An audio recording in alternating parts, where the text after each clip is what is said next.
So hello guys. तो ये series का लास्ट एपिसोड है, तो चलिए शुरू करते हैं। तो एपिसोड के स्टार्ट में हमें दिखाया जाता है ही फैमिली के हॉस्पिटल का सीन। तो यहाँ पर जुजन बिल्कुल प्रॉपरली रिकवर कर चुका है और यहाँ पर ये फाइनली अपनी प्रैक्टिस और साथ में इसने बहुत ही हार्ड प्रैक्टिस की, जिसकी वजह से इसने ब्रेक थ्रू कर लिया और अब ये जेन्युइन रैंक पे पहुंच चुका है। कह सकते हो कि एक टॉप राइट रैंक, जहाँ पर ये बिल्कुल प्रॉपरली स्ट्रॉन्ग बन चुका है। और यहाँ पर इसे मिलने के लिए मिस लिंग और साथ में लिस जिन भी आई हैं, दोनों के दोनों से ग्रीटिंग करती है कि जंग मास्टर तुम ठीक तो हो ना। तो यहाँ पर ये कहता है कि तुम दोनों का थैंक यू कि तुम दोनों ब्यूटीफुल भी और साथ में तुमने मेरी बिल्कुल मदद की, क्योंकि उस रात को डैट्स को ने तो मुझे धोखा दे दिया था। यहाँ पर ये दोनों कहते हैं कि मास्टर हमने सब कुछ ठीक कर दिया है, बिकॉज हमने तांग फैमिली के सीक्रेट्स भी जान लिए हैं और साथ में उनकी फैमिली को गिराने का रास्ता भी ढूंढ लिया। तो यहाँ पर ये कहते हैं कि थैंक यू, तुम लोग मेरे साइड हो, मुझे पता था कि तुम लोग मेरा सपोर्ट करोगी। तो यहाँ पर हमें दिखाया जाता है कि ये कहता है कि अब काम आ चुका है, अब मुझे उस सब चीज़ का बदला लेना पड़ेगा और उन लोगों को भी ठिकाने लगाना पड़ेगा। और यहाँ पर ये कहता है कि जाके तुम्हें कुछ पॉइज़न तैयार करने पड़ेंगे और सबसे पहले ये कुछ मार्शल आर्ट्स फैमिलीज़ को पॉइज़न देने की बात करता है। और उसके बाद ये कहता है कि ठीक है। तो यहाँ पर ये कहते हैं कि तुम्हें अब क्राइसिस करवाना पड़ेगा तांग फैमिली का, और अब हमें काउंटर अटैक देना पड़ेगा तांग जू और ली जांगसू दोनों को, क्योंकि हम वो दोनों हमारे दुश्मन हैं। और यहाँ पर ये दोनों कहते हैं कि ठीक है।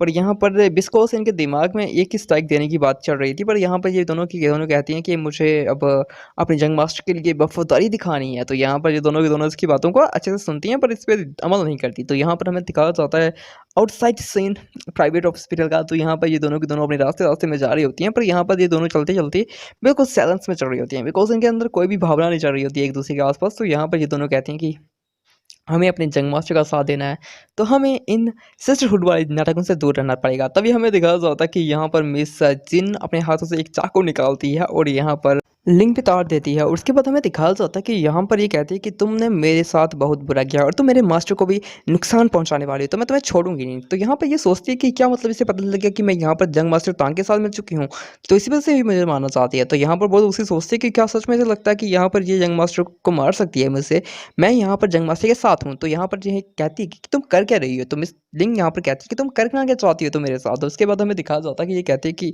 तुम एक बहुत ही ज़्यादा बेकार लड़की हो, क्योंकि तुम इस जी चैन का साथ दे रही हो और यहाँ पर मेरे मेरे मास्टर तांग है, वो मेरे पर्सनल मास्टर है, मैं तुम्हें छोड़ूंगी नहीं उनके लिए। तो यहाँ पर हमें दिखाया जाता है कि ये कहते हैं कि तुम जंग मास्टर तांग के लिए काम करती हो क्या। तो यहाँ पर हमें दिखाया जाता है कि वो कहते हैं कि तुम वो उनके लिए वर्दी नहीं हो। पर यहाँ पर ये कहते हैं कि क्या तुम भी जंग मास्टर तांग की पर्सन बन चुकी हो। तो यहाँ पर ये कहते हैं कि हाँ, वो मतलब मेरे फादर के बिल्कुल खतरनाक मालिक थे, बिकॉज मेरे फादर जो उनकी कंपनी के अंदर एक चीफ सिक्योरिटी पर्सन थे, चीफ सिक्योरिटी ऑफिसर थे। तो यहाँ पर ये कहते हैं कि तो अच्छी बात है।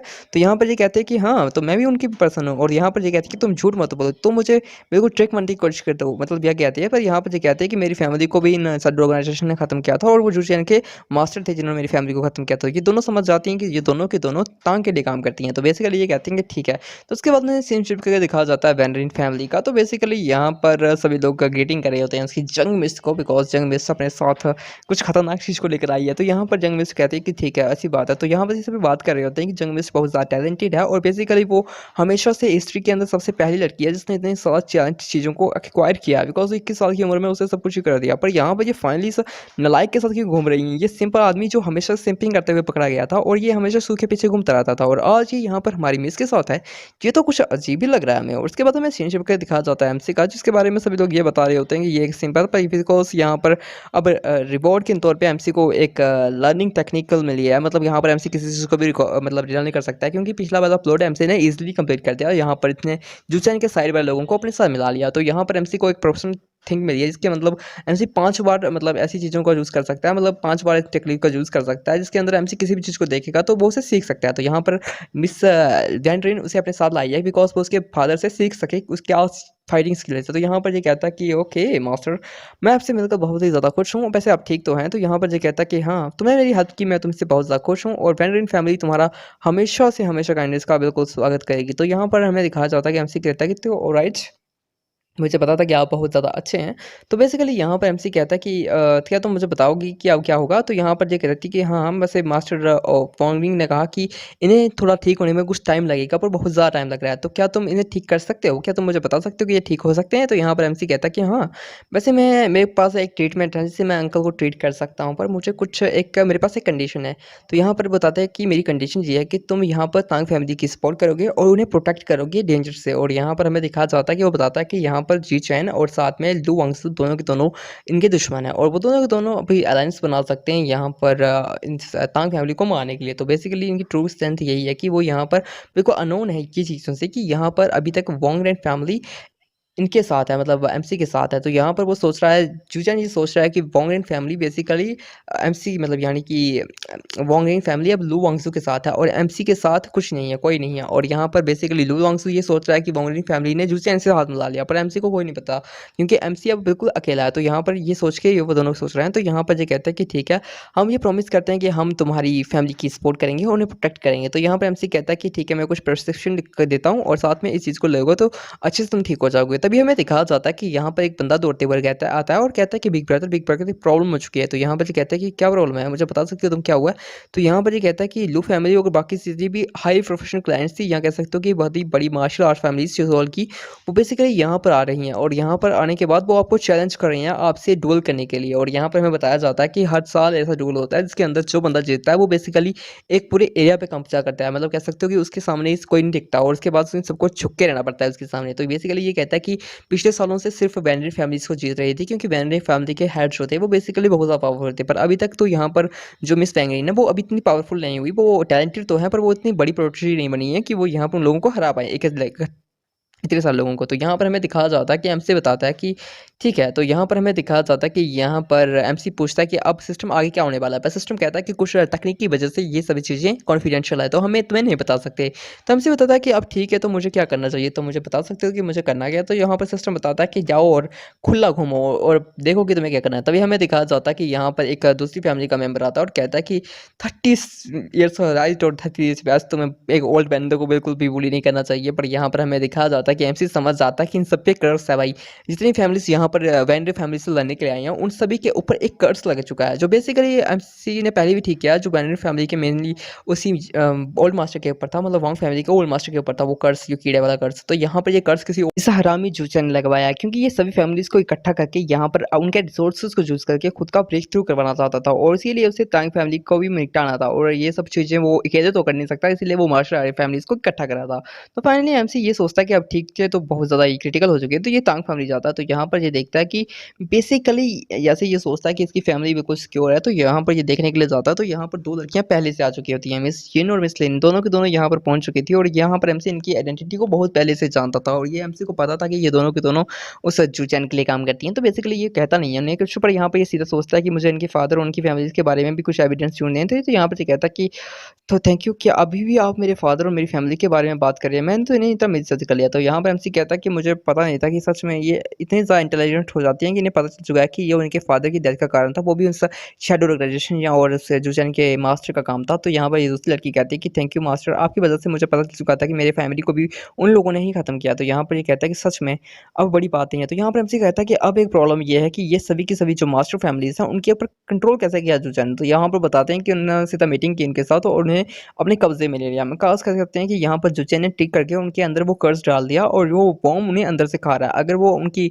चीज़ें खराब करेगा, मतलब उनके काम को कोई नहीं करना चाहेगा, तो यहाँ पर जुचे उन्हें मार सकता है बिकॉज उस बॉम्ब की मदद से। तो यहाँ पर एमसी कहते हैं कि कोई बड़ी बात नहीं, अगर ये सब कुछ चीज़ें ऐसे ही चल रही हैं तो हमें एक कॉन्फ्रेंस मीटिंग अरेंज करनी पड़ेगी। तो यहाँ पर हमें दिखाया जाता है कि एमसी का ये प्लान कुछ खतरनाक होने वाला है, बिकॉज अगर ये प्लान सक्सेसफुल नहीं हुआ तो एमसी नहीं मिटेगा और अगर हो गया तो यहाँ पर जुचे नहीं जाएगा। तो यहाँ पर बेसिकली एमसी कहता है कि अब कॉन्फ्रेंस के लिए सभी लोग तैयार हो जाए, जिसके अंदर मैं उस जूट चैन को बिल्कुल खत्म कर दूंगा। और उसके बाद हमें दिखाया जाता है कि एमसी कहता है कि अब मैं उस प्रोटैगनिस्ट को मारने वाला हूँ, इस जू चैन को, क्योंकि इसका बहुत हो चुका है भाई। और उसके बाद हमें दिखाया जाता है कि यहाँ पर एशियन मार्शल आर्ट्स कॉन्फ्रेंस में हमें दिखाया जाता है कि इसकी जो पिछली वाला हेड था वो बैनरन फैमिली के मास्टर में, यानी कि उस बैनरन इसके फादर थे। पर यहाँ पर बेसिकली मिस बैनरन यासी यहाँ पर आती है और उन सबको दिख रहा होता है कि ये सबके गन पर कंट्रोल है यू चैन का और उस पर कर्ज लगाया। अगर ये यू चैन की बात नहीं मानेगा ना, यू चैन इन्हें एक सेकंड में निपटा देगा।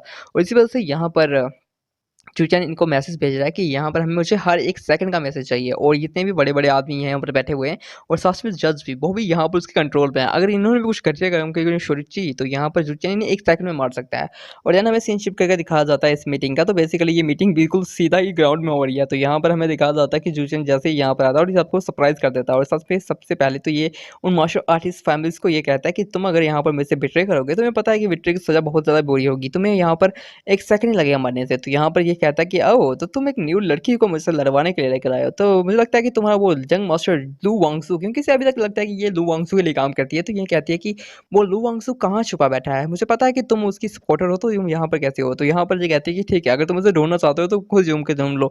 मुझे नहीं पता वो कहाँ है नल्ला। और तभी हमें यह दिखाया जाता है कि यहाँ पर जूचन कहता है कि ठीक है, जब मैं तुम्हें कुत्ते की तरह मारूँगा तो तुम्हें बचाने के लिए वो पक्का यहाँ पर कुत्ते की तरह अपना मुँह निकालेगा। उसके बाद हमें दिखाया जाता है कि यहाँ पर ब्रेंडन कहती है कि हाँ, तो आजा देखते हैं। तो इसके बाद हमें दिखाया जाता है कि यहाँ पर ये आदमी कहता है कि अच्छा, तो ऐसी बात है, आजा तुम्हें निकालता हूँ। तो उसके बाद हमें दिखाया जाता है कि दोनों की दोनों अपनी फेसेस टकराते हैं। तो यहाँ पर हमें दिखाया जाता है कि पावर बहुत ज़्यादा ही ब्रूट तरह से निकलती है। पर यहाँ पर हमें दिखाया जाता है कि जूचेन का हाथ काम जाता है भाई, क्योंकि लड़की ने बहुत प्रैक्टिस की है और वो जंग प्रोटोची भी है और बेसिकली जूचेन बकचोदी कर रहा है। तो यहाँ पर हमें दिखाया जाता है कि यहाँ पर सब लोग कहते हैं कि व्हाट्स हैपन, ये कैसे हो गया? क्या वेरन फैमिली की जो लड़की है उसने सच में काम कर दिया क्या? तो अभी हमें दिखाया जाता है कि यहाँ पर बेसिकली उस लड़की ने भी वो किया होता है, उसने भी हाथों में पॉइज़न लगा देते हैं। तो यहाँ पर जूचेन कहता है कि तुम कितनी कमीनी लड़की हो, क्यों तुमने मेरे हाथ में पॉइज़न लगा दिया? तो जजेस तुम क्या देख नहीं रहे हो? इस लड़की ने बिल्कुल यहाँ पर वो कर दिया, सभी मिलकर अटैक करो उसके ऊपर। पर अभी हमें दिखाया जाता है कि यहाँ पर मिस जोयान यहाँ पर पहुँच जाती है और कहती हैं कि अंकल साहब कोई दिक्कत की ज़रूरत नहीं है। मैं जो चाय आपको पिलाई थी बेसिकली उसकी मैंने एंटी बैक्टीरिया था और साथ में उस बैक्टीरिया की वज़ह से जो बॉम्ब है वो सो चुका है। अब आप ईज़िली मूव ऑन कर सकते हैं और इस जूचन को पीट सकते हैं। तो यहाँ पर ये कहता है कि अच्छा, तो ऐसी बात है। अब हमें बिल्कुल ईज़िली बैठने की ज़रूरत नहीं है। अब जूचन की फुर्सत 4 हो जाती है। जब उसे पता चलता है कि यहाँ पर उसका कर्स और उस बॉम्ब को यहाँ पर थोड़ी देर के लिए सुला दिया गया है। तो यहाँ पर जितने ब्रूटली मास्टर थे वो सभी तैयार हो जाते हैं कि इसकी तो पिटाई लगाएँगे, क्योंकि अकेला कोई मास्टर इतना पावरफुल नहीं है, बैरन फैमिली के लोग हैं। पर ये सभी मिलकर अगर जूचान पे अटैक करेंगे तो जूचान की लग जाएगी। तो बेसिकली जूचान कहता है कि अच्छा, तो अब ये बड़ी बकवास है। तो यहाँ पर बेसिकली जूचान एक पिल खाता है जिसकी वज़ह से उसकी थोड़ी देर के लिए पावर बिल्कुल हाई स्टेज पे पहुँच जाती है। वो हाईली स्टेज पे, हेवन स्टेज पे पहुँच जाती है उसकी पावर। तो ये बेसिकली वो सबसे इकट्ठा लगने लग जाता है। तो हम देख सकते हैं कि जूचान सबको फिर भी डोमिनेट कर रहा था, क्योंकि भाई मेन प्रोटैगनिस्ट है तो यहाँ पर बेसिकली तो होगा ही ना। तभी हमें दिखाया जाता है कि कोई इसे एक जोर की लात धर देता है भाई, एक कस की लात। उसके बाद हमें दिखाया जाता है कि जूचान अपने मुँह से खून खाँसता है। जिसके बाद हमें दिखाया जाता है कि जूचान कि ये हालत कोई सिर्फ़ कोई खतरनाक बंदा ही कर सकता है। तो तभी हमें दिखाया जाता है, ये कहता है कि लू वांगज़ू तुम यहाँ पर? वांगज़ू भाई बड़ा ही हरामी बंदा है, ये पहुँच गया यहाँ पर। तो यहाँ पर ये कहता है कि जाए, जाए, दोनों की पावर लेवल बिल्कुल स्टार्ट है, क्योंकि बिल्कुल दोनों एमसी इसने तो यहाँ पर ड्रग्स लिया है इसकी पावर को बिल्कुल हाई बूस्ट करने के लिए, पर उसने तो ब्रेक थ्रू कर लिया, वो भी पता ही क्या रात को क्या कर करे। तो उसके बाद ये दोनों की पावर लेवल बिल्कुल सेम था, तो ये एक-दूसरे को कूट रहे होते हैं पकड़-पकड़ के कि तू मर जा, तू मर जा। तो ये दोनों लड़ रहे होते हैं और एमसी यहाँ पे देख के मज़े ले रहा होता है। तो यहाँ पर बेसिकली ये कहते हैं कि तुमने मेरे को मारने की कोशिश की, तूने मुझे मारने की कोशिश की। और यहाँ पर हमें दिखाया जाता है कि ये कहता है कि अगर तू जहाँ पर ड्रैगन का बेटा नहीं होता तो हो तेरा काम हो जाता। तो ये कहता है कि अच्छा मैं नहीं हूँ, तो किसे कैसे पता था? ये कहता है कि अपनी मम्मी को पूछ ले जाकर। ये बहुत ही खतरनाक बातें कर रहे होते हैं। तो यहाँ पर हमें दिखाया जाता है कि ये दोनों एक-दूसरे को मारने के बिल्कुल बिल्कुल बिल्कुल ख़त्म करने वाले थे एक-दूसरे को। पर यहाँ पर इन दोनों को दिमाग आता है कि यहाँ पर तो एमसी बैठा है। तो यहाँ पर ये कहता है कि फाइनली देखो, जो 2 स्वॉन ब्रदर्स थे वो एक-दूसरे से लड़-लड़ के मरने के चक्कर में हैं, तो ये तो दिक्कत की बात हो सकती है ना। तो यहाँ पर हमें दिखाया जाता है कि ज़ूचेन कहता है कि ये सारा तेरा प्लान था क्या साले नल्ले? तो यहाँ पर हमें दिखाया जाता है कि ये दोनों बात करते हैं कि क्या हम दोनों इकट्ठा होके इस टांग किड्स के साथ पंगा ले सकते हैं? और यहाँ पर हमें दिखाया जाता है कि ये कहता है कि ओके, हम दोनों मिलकर उसे कुत्ते की तरह मारेंगे। और उसके बाद हमें दिखाया जाता है कि यहाँ पर हुआंग-सू तो चला जाता है वहाँ पे बकचोदी करने के लिए और यहाँ पर तांग भी निकल पड़ता है एमसी को मारने के लिए। पर यहाँ पर एमसी कहता है कि डोंट रन बच्चों, भागो मत। तुम्हें पता है ना, जब तुम्हारे पापा यहाँ पर पहुँच चुके हैं तो तुम्हें पिटाई लगानी पड़ेगी। तो यूचन यहाँ पर कहता है कि साला तू मुझे मारेगा, तूने भी ब्रेक थ्रू कर लिया क्या? तो यहाँ पर हमें दिखाया जाता है कि एमसी ने जो पिल खाई थी उसकी वज़ह से एमसी की पावर बढ़ चुकी थी। अब यहाँ पर एमसी भी ज़्यादा ब्रूटल है।